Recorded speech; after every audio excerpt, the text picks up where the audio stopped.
تو دیکھو داعی کا اجر اللہ نے اپنے ذمے لیا ہے. نوح علیہ السلام نے اپنی قوم سے کہا ما اسألکم علیہ من اجر, میں تم سے اجر کا مطالبہ نہیں کرتا. سوال پیدا ہوتا ہے پھر کیا, ان اجریہ الا علی اللہ, میرا اجر کس کے ذمے ہے؟ اللہ کے. داعی کو اللہ بہت دیتا ہے. یہ رزق ایسی چیز ہے استغنا کے ساتھ جب آتا ہے نا تو چھپڑ پھاڑ کے آتا ہے. یہ آدمی بھاگتا ہے رزق سے اور رزق اس کے پیچھے بھاگتا ہے. وہ نبی صلی اللہ علیہ وسلم نے فرمایا جس نے آخرت کو اپنا اصل ہدف بنایا نا تو اتتہ دنیا وہی راغمہ, دنیا بھی ملتی ہے لیکن ناک رگڑتے ہوئے ملتی ہے, ذلیل ہو کے ناک رگڑ رہی ہوتی ہے, کہتی قبول کر لے ہمیں, لیکن ایسے ملتی ہے دنیا. اور ہم نے تو علماء کی زندگی میں دیکھا ہے جنہوں نے رزق کو لات ماری نا کہ دین کو اصل ہدف بنایا, رزق ایسا بھاگ رہا ہے ان کے کہ وہ حیران ہے کہ یہ ہو کیا رہا ہے ہمارے ساتھ. ایسا رزق بھاگتا ہے اس کے پیچھے, اور یہ ہر داعی کے ساتھ ہوتا ہے. تو اس میں کاروبار کو الگ رکھو بالکل, سمجھ رہے ہو. میں یہ نہیں کہہ رہا کاروبار مت کرو, یہ تو بیوقوفی حماقت ہے, بھیکاری بن جاؤ گے, ہر وقت منہ سے دالیں ٹپکتے رہیں گی, یار ادھر سے کوئی جیب میں ہاتھ ڈالے شاید کچھ ہدیہ ودیہ نکال رہا ہو, ٹھیک ہے نا, یہ حالت ہو جاتی ہے انسان کی. تو استغنا کے ساتھ نبی صلی اللہ علیہ وسلم نے فرمایا کہ ایماندار تاجر قیامت کے دن پیغمبروں کے ساتھ ہوگا. میں تو تاجروں کو ایسا موٹیویٹ کرتا ہوں, میں کہتا ہوں تمہاری آمدن کتنی ہے, وہ کہتے ہیں 3 کروڑ. میں کہتا 3 کروڑ میں کیا ہے, 3 کروڑ کی آمدن, میں تو ایسے موٹیویٹ کرتا ہوں. لوگ کہتے ہیں آپ مولوی ہو کیا میں کہہ رہے ہو, مولانا تو کہتے ہیں 3 کروڑ, وہ بھائی کیا کر رہا ہے, سارا کیا پیسوں میں ہی لگایا رہے گا. میں کہتا ہوں 3 کروڑ کو 6 کروڑ بنا بھائی تو. وہ کہتے ہیں کس قسم کی باتیں کر رہا ہوں. میں کہتا ہوں بھائی مسلمان کے مضبوط ہونے سے اسلام مضبوط ہوگا. مسلمان کو تو صحابہ کرام جو مالدار تھے, وہ آپ کا کیا خیال ہے چھوٹے موٹے مالدار تھے؟ جامعۃ الرشید نے ایک تحقیق کی ہے کہ صحابہ میں جو مالدار تھے ان کے اثاثے کتنے تھے, 5 ارب روپے اس زمانے کے حساب سے. ان کے پاس جو چاندیاں تھیں نا جن کی مالیت 5 ارب روپے کی بنتی ہے. حضرت عثمان جو 500 گھوڑے اللہ کی راہ میں دے رہے ہیں, گھوڑا لینڈ کروزر تھا اس زمانے میں, اس کا مطلب 500 گھوڑے تو اللہ کی راہ میں دیے, باقی تجارت تو ان کی چل رہی تھی ویسے ہی. اتنے مالدار لوگ, اس کا اسلام کو فائدہ ہوا کہ نہیں ہوا؟ تو اسلام تو تجارت سکھاتا ہے, اس لیے کہ تجارت میں پیسہ بہت ہے. اللہ نے پیسے کو اپنا فضل کہا ہے کہ جمعے کی نماز جب ہو جائے تو وابتغوا من فضل اللہ, پھر اللہ کے فضل کو تلاش کرو. جاؤ سمندر کو مسخر کیا لتبتغوا من فضلہ, تاکہ تم اللہ کے فضل کو تلاش کرو, سمندر میں روزی تلاش کرو, کنٹینر آئے تمہارے, ایکسپورٹ ہو امپورٹ ہو. یہ جو سمندر میں اللہ کہتا ہے نا کہ میں نے مال رکھا ہے, رزق رکھا ہے, اس سے مراد ہے بزنس, کیونکہ سمندری تجارت سے انویسٹمنٹ سمندری تجارت میں کم ہوتی ہے, ارننگ زیادہ ہوتی ہے. تو اللہ کہہ رہے ہیں میں نے سمندر کو مسخر کیا, تمہارے فرما بردار بنا دیا, تاکہ وسخر, وہ کیا ہے, وَلَهُ الْجَوَارِ الْمُنْشَآتُ فِي الْبَحْرِ كَالْأَعْلَامِ, پہاڑوں جیسے جہاز سمندر میں چلیں گے. کیوں؟ رزق تلاش کرنے کے لیے. تو یہ رزق کیسے تلاش ہو رہا ہے؟ کنٹینر میں مال جائے گا بھی اور کنٹینر میں مال آئے گا بھی.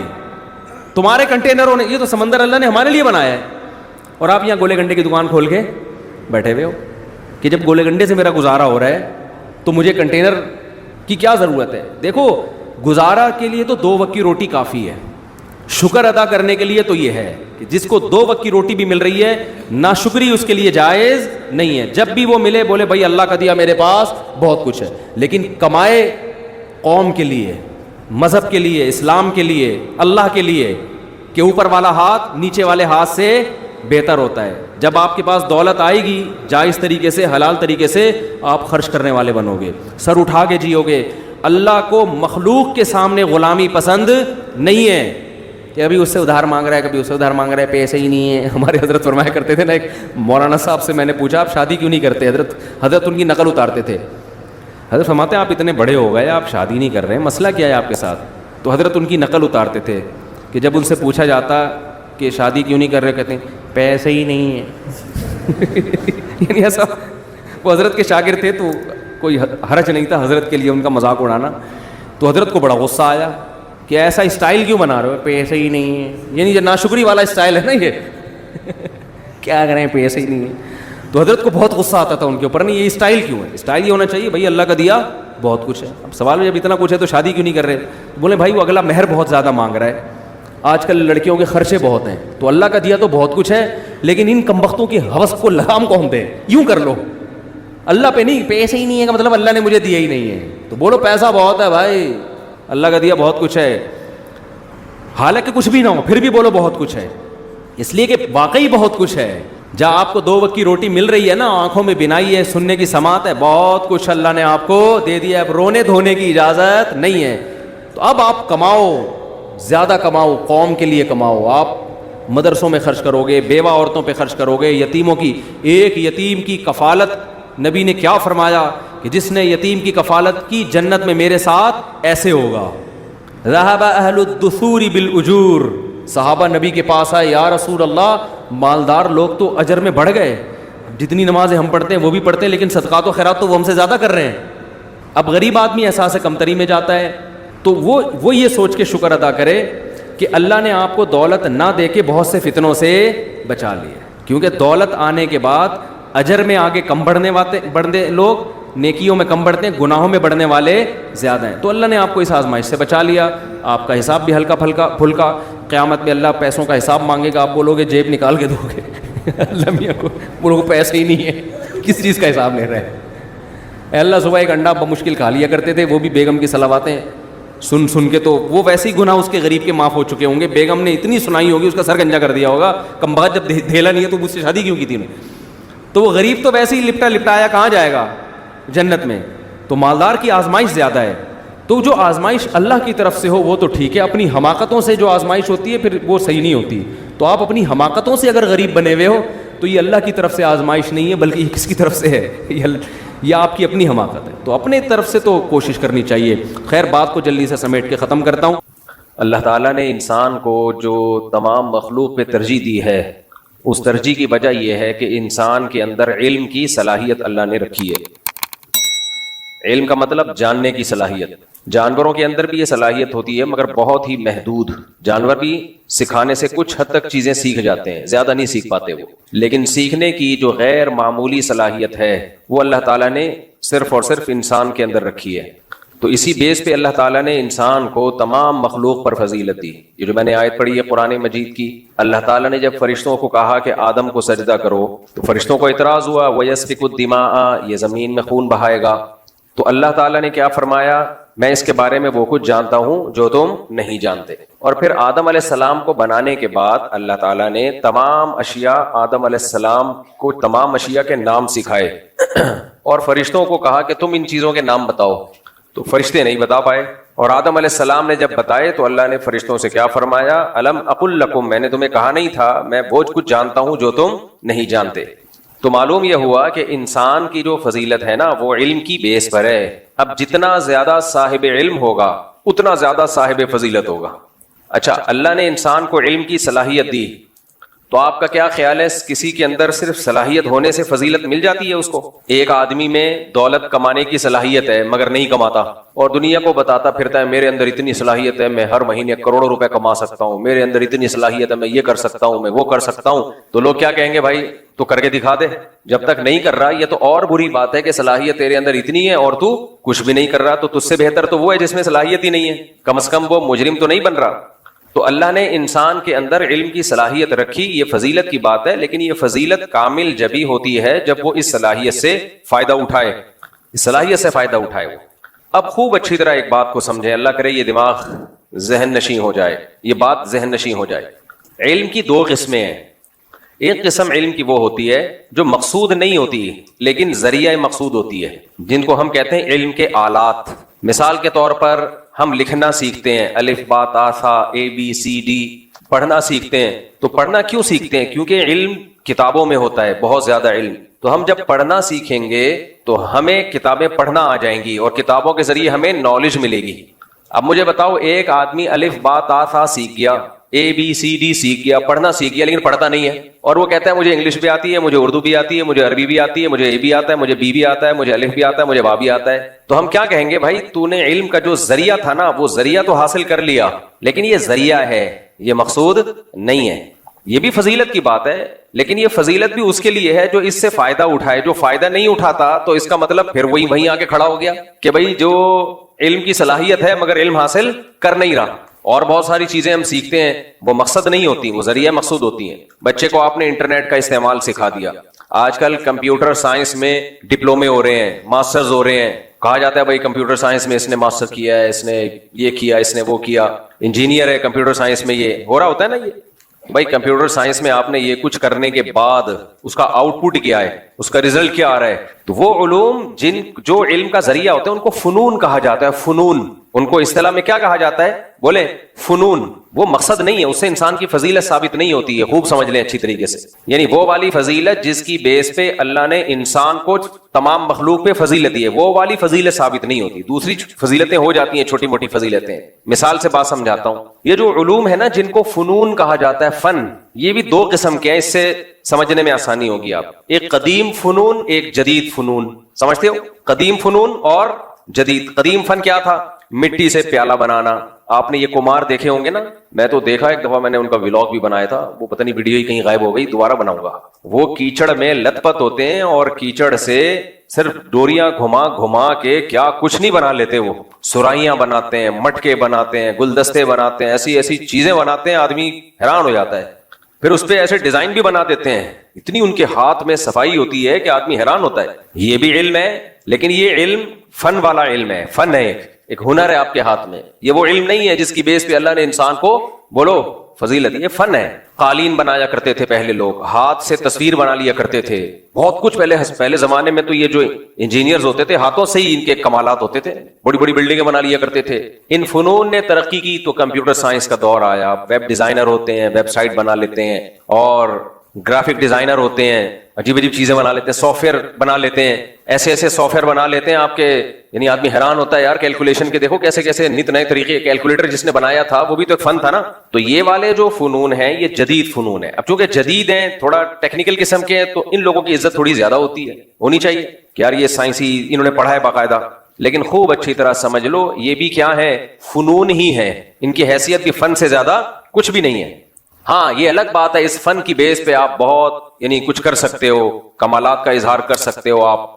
تو پھر دیکھا جائے گا آپ اس فن کی بیس پہ کر کیا رہے ہو. خالی فن آنا کوئی کمال نہیں ہے. مولانا طارق جمیل صاحب کا ایک دفعہ ہم نے بچپن میں بیان سنا, وہ الفاظ مجھے یاد رہ گئے. انہوں نے کہا کہ بھائی جو ٹانگا چلا رہا ہے وہ بھی کوچوان, جو جہاز اڑا رہا ہے وہ بھی کوچوان. یہ چھوٹا کوچوان, وہ بڑا کوچوان. تو پائلٹ بیچارے کی تو ایسی کی تیسی کر دی انہوں نے. لیکن بات یہی ہے کہ بڑا کوچوان جس کو پائلٹ کہا جاتا ہے, اگر وہ ایسے کام کر رہا ہے جو ملک کے لیے, قوم کے لیے, دین کے لیے اس کے اثرات صدیوں تک پڑ سکتے ہیں, تو پھر وہ بڑا کوچوان پھر کوچوان نہیں ہے, پھر وہ بہت بڑا مجاہد ہے, پھر وہ قوم کا بہت بڑا ہیرو ہے.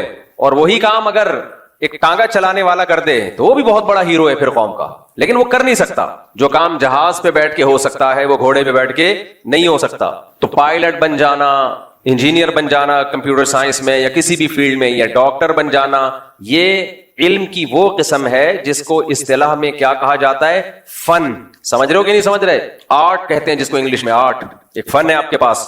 انسان کو جو اس وقت بہت بڑا دھوکہ لگا ہے نا, وہ فنون کو وہ والے علوم سمجھنے لگا ہے جس کی بیس پہ انسانیت کو اللہ نے تمام لوگوں پر فضیلت دی ہے, تمام مخلوق پر. یہ غلط ہے. فنون وہ لوگ بھی سیکھ جاتے ہیں جو اللہ کے نافرمان ہیں, بلکہ آج کل تو فنون میں کمال انہوں نے پیدا کیا ہے, ترقی انہوں نے پیدا کی ہے. وہ علم جس کی بیس پہ اللہ نے انسان کو فضیلت دی ہے, اس علم کے لیے بھی ہمیں زبان سیکھنی پڑتی ہے. تبھی تو قرآن نے کہا نا, اقرأ باسم ربک الذی خلق خلق الانسان من علق اقرأ وربک الاکرم الذی علم بالقلم. تو قلم کی فضیلت اللہ نے بیان کی, کیونکہ قلم بھی علم کا ایک بہت بڑا ذریعہ ہے. جس کو لکھنا آئے اور پڑھنا آئے وہ علوم حاصل کر لیتا ہے, کہ وہ شخص وہ علوم تک نہیں پہنچ سکتا جو لکھنا پڑھنا نہیں جانتا, سوائے پیغمبروں کے. ان کو اللہ براہ راست علم عطا فرماتا ہے. تبھی پیغمبر صلی اللہ علیہ وسلم کا یا انبیاء کا لکھنا پڑھنا نہ آنا یہ عیب نہیں ہے, کیونکہ یہ فن ہے نا. فن کا نہ آنا کوئی عیب تھوڑی ہوتا ہے. فن کا نہ آنا عیب اس وقت ہے جب اس فن کے نہ آنے سے علم حاصل نہ ہو. انبیاء کو براہ راست علم ملتا ہے اللہ کی طرف سے, لہذا ان کے پاس کسی فن کا نہ ہونا یہ کوئی عیب کی بات نہیں ہے. میرے اور آپ کے لیے عیب کی بات ہے, کیونکہ ہمیں براہ راست اللہ تعالیٰ سے علم نہیں ملتا. آج اگر کوئی کہتا ہے میں لکھنا پڑھنا نہیں جانتا, اس کا مطلب وہ بالکل فارغ ہے, اسے کچھ بھی نہیں آتا.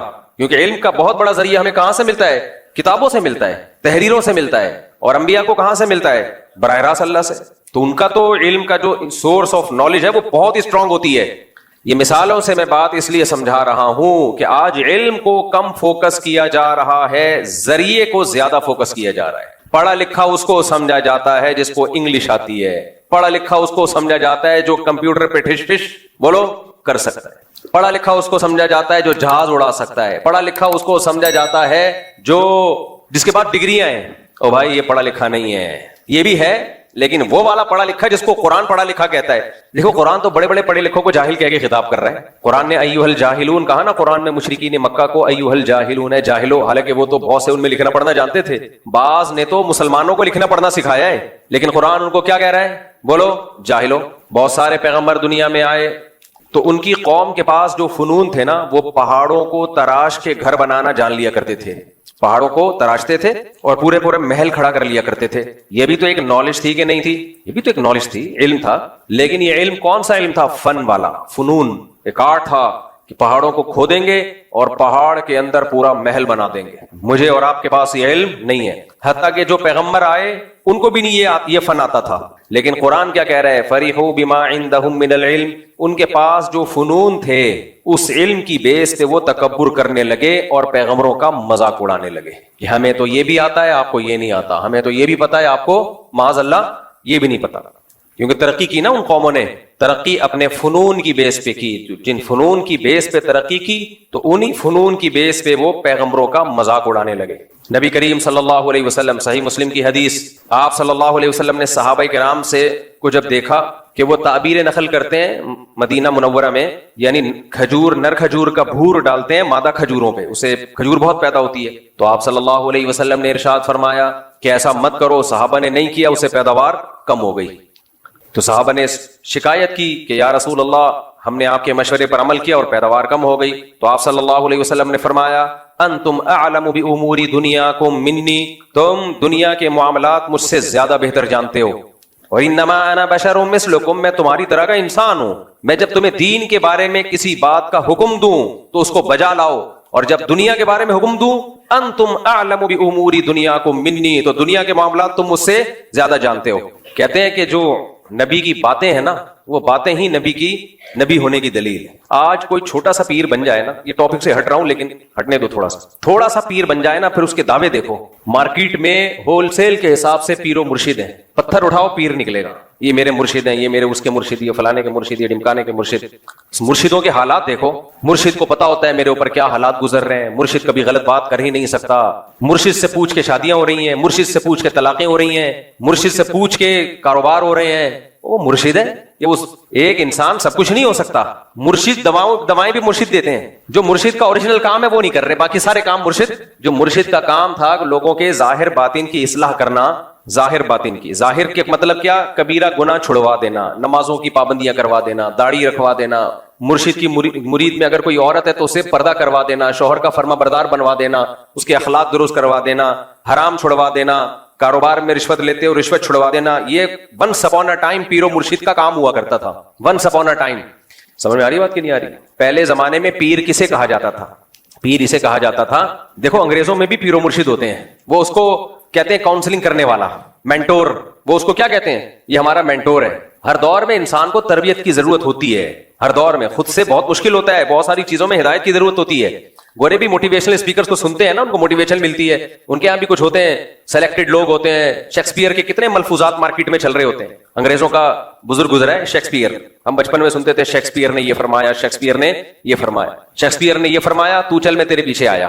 ہم پھر مذاق کرتے تھے، شیکسپیئر نے کہا فرمایا تو چل میں آیا. تو بچے تو پھر بچے ہوتے ہیں، ان کو شیکسپیئر سے کیا لینا دینا، ان کو تو مذاق چاہیے ہوتا ہے. خیر، تو پہلے زمانے میں یہ ہوتا تھا، اب بھی کہیں کہیں ہو رہا ہے کہ انسان کہتا ہے میں خود مختار نہیں ہوں، مجھ سے پہلے بھی دنیا میں بہت سارے نیک لوگ گزرے ہیں، ان کے پاس علم مجھ سے زیادہ ہے، ان کی عبادت مجھ سے زیادہ، ان کا تقویٰ مجھ سے زیادہ، ان کا ایکسپیرینس، ان کا تجربہ مجھ سے زیادہ. تو بجائے اس کے کہ میں نئے سرے سے تجربے کر کے زندگی گزاروں، کسی پہلے سے تجربے کار جو مخلص بھی ہو، اللہ والا بھی ہو، اس کی صحبت میں رہ کے اپنے آپ کو اس کے حوالے کر دوں. وہ جیسے کہے میں اس کے حساب سے زندگی گزاروں. پھر ایک وقت آئے گا کہ میرے اندر بھی صلاحیت پیدا ہو جائے گی. تو پھر وہ کیا کرتے تھے کہ وہ ایسے پیر و مرشد کے ہاتھ میں بیعت ہوتے تھے کہ آپ اللہ والے بزرگ ہیں، آپ سے پہلے بزرگوں کی طرف سے اجازت بھی ملی ہوئی ہے بیعت کرنے کی، انہوں نے آپ پر اعتماد کیا ہے، گویا کہ آپ سرٹیفائیڈ ہیں ان کی طرف سے، تو گدی نشین ہیں آپ ان کے. تو ہم اب آپ کے ہاتھ پہ بیعت ہو کے اپنے آپ کو آپ کے حوالے کریں گے. اور کس چیز میں حوالے کریں گے؟ کہ بھائی ہم سے یہ گناہ نہیں چھوٹتے، ہمارے اندر اللہ کا اتنا خوف پیدا ہو جائے کہ ہر صغیرہ کبیرہ گناہ سے ہمیں توبہ کی توفیق مل جائے، اور ہمارے باطن سے حسد، بغض، کینہ، دنیا کی محبت، یہ نکل جائے. یعنی جیسے آپ اللہ والے ہیں, اللہ کرے ہم بھی ایسے ہی بن جائیں, تو اس صحبت سے انسان بن جاتا ہے. دنیا میں سب سے پاورفل جو موٹیویشن ہے نا, پتہ ہے کیا ہے؟ وہ صحبت. کسی نیک آدمی کے ساتھ رہ لو, اس سے زیادہ پاورفل تبدیل کرنے والی دنیا میں کوئی چیز ہے نہیں. اور آج انہی بزرگوں کا مذاق اڑا کے ان کی حیثیت ہی ختم کر دی. نئے جو اسکالرز مارکیٹ میں آ رہے ہیں. تو صحابہ کیوں بنے بھائی؟ سید الانبیاء صلی اللہ علیہ وسلم کی صحبت میں. تعلیمات تو ہمارے پاس بھی ہیں, نبی کی حدیثیں ہمارے پاس بھی ہیں, نبی کا دیا ہوا قرآن آج بھی محفوظ ہے یا نہیں ہے؟ کیا خیال ہے بھائی؟ لیکن میں اور آپ میں سے کوئی ان تعلیمات کو فالو کر کے صحابی بن سکتا ہے؟ نہیں بن سکتا بھائی. انہوں نے نبی کی صحبت میں ٹائم گزارا ہے, وہ کیفیات پیدا ہی نہیں ہو سکتی ہماری جو صحابہ کی تھیں. ناممکن ہے. نوح علیہ السلام کا بیٹا کافر تھا, نوح علیہ السلام نے اس کی فکر نہیں کی ہوگی ہدایت کی؟ بولو, پیغمبر سے زیادہ پاور کسی کی تبلیغ میں ہو سکتی ہے؟ کوئی ایک پہلو بھی نوح علیہ السلام نے اپنے بیٹے کی تربیت کا چھوڑا نہیں ہوگا, کیونکہ انبیاء ہر لحاظ سے کامل ہوتے ہیں. اس کے باوجود کیسا بدبخت, طوفان اپنی آنکھوں سے دیکھ رہا ہے پھر بھی ایمان نہیں لے کر آیا. نوح علیہ السلام نے بتایا کہ اس وقت بارش ہوگی, طوفان آئے گا. پہلے کوئی محکمہ موسمیات والا کہ جو محکمہ ہی اتنا فعال نہیں تھا, جب بارش آنا شروع ہوئی تو یقین ہو جانا چاہیے تھا کہ میرے والد اللہ کے پیغمبر ہیں. انہوں نے بتایا تھا طوفان آئے گا, اور دیکھو آنا شروع ہو گیا. لیکن اپنی آنکھوں سے طوفان دیکھ رہا ہے. نوح علیہ السلام نے آخری بار موقع دیا, آ جا میری کشتی میں. کیا بھائی چلا جاتا, احتیاطاً چلا جاتا. کیا خیال ہے؟ کیا چانس تو ہے, لیکن کیسے دلوں پہ مہر لگی ہے. کیا کہہ رہا ہے؟ سآوی الی جبل یعصمنی من الماء, میں قریب پہاڑ پہ چڑھ جاؤں گا جو مجھے پانی سے بچا لے گا. نوح علیہ السلام نے کہا لا عاصم اليوم, آج اللہ کے عذاب سے بچانے والا کوئی بھی نہیں ہے. اور اسی دوران ایک بڑی لہر آئی اور اس کو ڈبو دیا اس کو. تو یہ کیوں نوح علیہ السلام کا بیٹا اتنا سخت دل کیوں تھا؟ صحبت جو چاروں طرف اس کو ملی ہے وہ نیک لوگوں کی بولو نہیں تھی, وہ برے لوگوں کی صحبت تھی. چاروں طرف غیر مسلم, چاروں طرف اللہ کے باغی. نوح علیہ السلام کا بیٹا ان کے ہاتھوں سے نکل گیا. لوط علیہ السلام کی بیوی, لوط علیہ السلام نے نکاح سے پہلے بھی دیکھا ہوگا نا, تحقیق کی ہوگی. کیا خیال ہے؟ یا وہی ایسے ہی نکاح کر لیا ہوگا, جہاں سے بھی پیغام آیا بس نکاح کر لیا؟ کیا پیغمبر یہ غلطی کر سکتے ہیں؟ کتنا سوچ بچار کے بعد نکاح کیا آپ نے. جو جس چیز سے نوح علیہ السلام قوم کو روک رہے ہیں, لڑکوں سے بدفعلی, اسی میں لوط علیہ السلام کی بیوی مخبر بنی ہوئی ہے. مخبر بنی ہوئی ہے. وجہ کیا تھی بھائی؟ چاروں طرف ماحول برائی کا. اس لیے میں بار بار کہتا ہوں, جو لوگ یورپ میں جا کے رہتے ہیں فیملیوں کے ساتھ, وہاں گیدرنگ تلاش کرو, مسلم کمیونٹی تلاش کرو, وہاں جا کے رہو. اڑوس پڑوس میں مدرسہ, مسجد, مسلمان نظر آئیں آپ کو, نیک لوگ نظر آئیں. ورنہ خدا کی قسم جو تباہ ہوتی ہے نا اولاد, کانوں کو ہاتھ لگائے آدمی. وہاں سستے کے چکر میں کچھ لوگوں نے کیا کیا, ابھی تو میرا امریکہ سے ابھی بھی آئے ہو نا, تازہ, وہ مجھے وہ یاد آ جاتا ہے, ان کا وہ کلپ بنایا تھا تازہ والا. خیر, وہاں کچھ لوگ کیا کرتے ہیں, سستے کے چکر میں.